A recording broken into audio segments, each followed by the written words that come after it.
JP Nadda को report सौंपी गई है। बीजेपी नेताओं पर लाठीचार्ज के मामले में रिपोर्ट जेपी नड्डा को सौंप दी गई है। बताया जा रहा है कि जेपी नड्डा को लाठीचार्ज की रिपोर्ट सौंप दी गई है। बीजेपी की कमेटी ने उन्हें रिपोर्ट सौंपी है। पटना में बीजेपी कार्यकर्ताओं और नेताओं पर लाठीचार्ज किया गया था। कार्यकर्ता और नेताओं को पीटा गया था। कार्यकर्ता और नेता की पिटाई हुई थी और इसी मामले को लेकर के बीजेपी ने कमेटी का गठन किया था। झारखंड के पूर्व सीएम रघुवर दास की अध्यक्षता में कमेटी बनाई गई थी। कमेटी गठन होने के बाद रघुवर दास ने बिहार आकर नेताओं से बातचीत भी की थी। घायल नेताओं और कार्यकर्ताओं से भी बातचीत की थी और अब रिपोर्ट जेपी नड्डा को सौंप दिया गया है।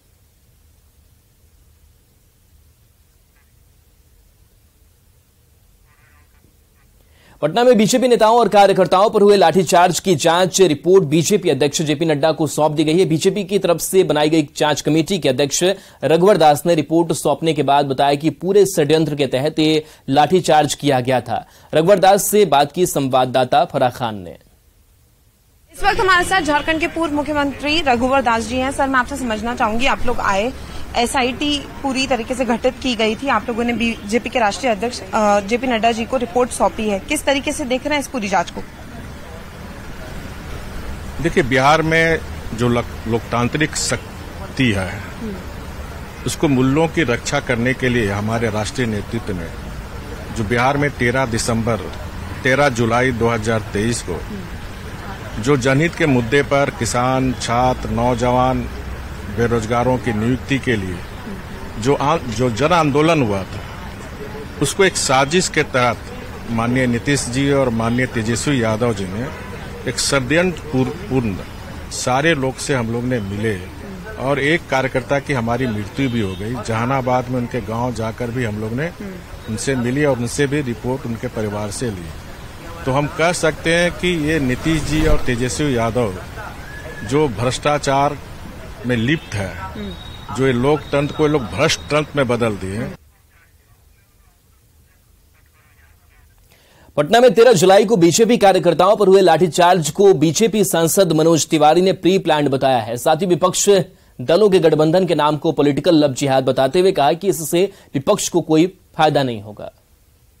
इस वक्त हमारे साथ बीजेपी सांसद मनोज तिवारी जी हैं। सर, मैं सीधा आपसे जानना चाहूंगी, आप लोग आए, एक टीम जो थी वो गठित की गई थी, आप लोगों ने रिपोर्ट सौंपी है, कैसे देख रहे हैं इस पूरे मामले को? क्योंकि स्ट्रैटेजिकली प्लानिंग के तहत हुआ है ऐसा कहा जा रहा है।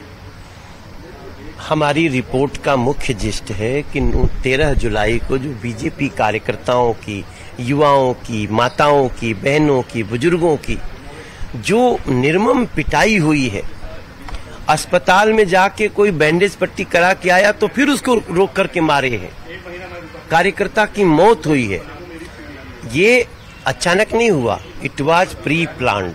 विपक्षी दलों ने कल अपने गठबंधन का नाम इंडिया रखा है, उन्होंने यूपी अपना नाम नहीं रखा। कहीं ऐसा तो नहीं कि जो करप्शन की बात कही जाती है, महंगाई की बात की जाती है, उसकी वजह से उसको दरकिनार किया गया है? देखिए, अगर कोई पापी अपने पाप को छुपाने के लिए कोई खूबसूरत सा चद्दर ओढ़ ले तो उसका पाप तो नहीं छुपता। अब इंडिया तो we are proud of India, we are proud of Indianship, we are proud of India culture. अब इन लोगों ने वही काम करना शुरू किया है जो लव जिहाद में कुछ लोग करते हैं कि नाम है अकरम, कम काल्पनिक बोल रहा हूं, नाम रख लिया राम और किसी लड़की को दे दिया झांसा और फिर उसके बाद उसके साथ कैसा हश्र किया। ये पॉलिटिकल लव जिहाद के रूप में मैं देखना चाहता हूं। तो आप मनोज तिवारी जी को सुन रहे थे जो साफ तौर पर बता रहे हैं कि पूरी तरीके से प्लानिंग के तहत हुआ था। वीडियोस भी हैं, सारे फैक्ट्स के साथ जो है वो रिपोर्ट सौंपी गई है। कैमरामैन हरीश के साथ फराह खान, न्यूज़ 18 दिल्ली। में हुई विपक्षी दलों की प्रेस वार्ता में मुख्यमंत्री नीतीश कुमार शामिल नहीं हुए थे। इसके साथ ही गठबंधन के इंडिया नाम से भी सीएम नीतीश नाराज हैं। ऐसी खबरें सामने आने के बाद बिहार सरकार में ग्रामीण विकास मंत्री शरण कुमार की प्रतिक्रिया सामने आई है। शरण कुमार ने कहा है कि नाम से किसी को परहेज नहीं है, सबका मुख्य मकसद 2024 में बीजेपी को सत्ता से हटाना है। सारा काम है, बहुत सारी चीजें हैं, बिहार के मुख्यमंत्री हैं, तो बहुत सारी चीजों को उनको देखना पड़ता है। प्रेस कॉन्फ्रेंस में कोई जरूरी नहीं है कि हर व्यक्ति रहे ही, और जो निर्णय हो रहे हैं और जो निर्णय होने वाले हैं और जो निर्णय हुआ है उस सब के साथ हमारे नेता नीतीश कुमार। नाम कुछ भी रहे उसकी चिंता में हम लोग नहीं हैं। हम लोग सिर्फ और सिर्फ ये चाहते हैं कि 2024 में भाजपा से भारत को मुक्त कर दिया जाए। जो देश की जनता चाहती है, देश के नौजवान चाहते हैं, देश के गरीब लोग चाहते हैं कि इनके रहते किसी का भला होने वाला नहीं है। हम लोग इस चिंता में हैं। नाम कुछ भी रहेगा लेकिन इस बार उनको उखाड़ के हम लोग को फेंकना है। बेंगलुरु में विपक्ष की बैठक को लेकर बिहार बीजेपी अध्यक्ष सम्राट चौधरी ने मुख्यमंत्री नीतीश कुमार पर तंज कसा है। उन्होंने कहा कि नीतीश कुमार का प्रधानमंत्री बनने का सपना टूट गया, इसलिए वो बेंगलुरु से भाग के चले गए। उनकी बात कोई नहीं मानता है, ना ही उनकी कोई विश्वसनीयता है।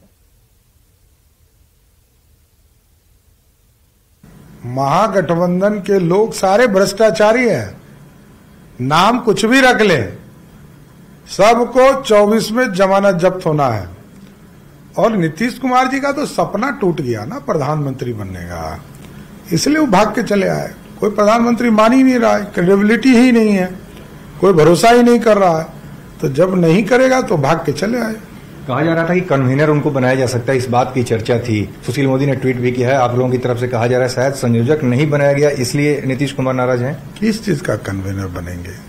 पलटासन के कितना पलटी मारेंगे? अरे नीतीश बाबू बूढ़े हुए, आराम कीजिए, अब कितना पलटी मारिएगा? अब कुछ नहीं नीतीश कुमार जी का होना है, अब इनको कल्याण बिगा में ही आराम करना है। बीजेपी विरोधी 26 दलों के गठबंधन का नाम इंडिया रखा गया, जिसके जवाब में एनडीए की ओर से भी अपने गठबंधन का नाम बताया गया। प्रधानमंत्री नरेंद्र मोदी ने एनडीए का मतलब एन यानी न्यू इंडिया, डी यानी डेवलप्ड नेशन और ए का मतलब एस्पिरेशन ऑफ पीपुल बताया। राष्ट्रीय जनतांत्रिक गठबंधन को प्रधानमंत्री मोदी ने नया भारत, विकसित राष्ट्र और लोगों की आकांक्षा वाला गठबंधन बताया है। नेता प्रतिपक्ष विजय कुमार सिन्हा ने एक बार फिर नीतीश और लालू पर हमला बोला है। विजय सिन्हा ने कहा कि बिहार की बर्बादी के नायक लालू और नीतीश अब बिहार से बाहर निकले हैं। बिहार की बर्बादी की कहानी पूरे देश को सुनाने के लिए निकले हैं। विजय सिन्हा ने कहा कि नीतीश की कुर्सी छीनने के लिए बड़ी राजनीति शुरू होगी, उसी के लिए सारा प्रयास चल रहा है। लालू ने नीतीश को संयोजक बनाने का खेल खेला ताकि तेजस्वी को कुर्सी सौंपी जा सके। मुख्यमंत्री के कुर्सी छीनने के लिए बड़ी राजनीति शुरू होगी। बड़े भाई वहां प्रयास कर चुके, सफलता नहीं मिली है। उनको पता है श्रीमान लालू प्रसाद यादव को कि बिहार की जनता कभी भ्रष्टाचारी को जनादेश नहीं देता है। यही अवसर है नीतीश कुमार को हटाकर अब अपने बेटे को मुख्यमंत्री बना दें और उसी के लिए उनका सारा प्रयास चल रहा है। बड़े भाई श्रीमान लालू प्रसाद यादव और बिहार के मुख्यमंत्री नीतीश कुमार जी अब बिहार से बाहर निकले हैं और बिहार की बर्बादी की गाथा और कहानी पूरे इंडिया को बताने चले हैं।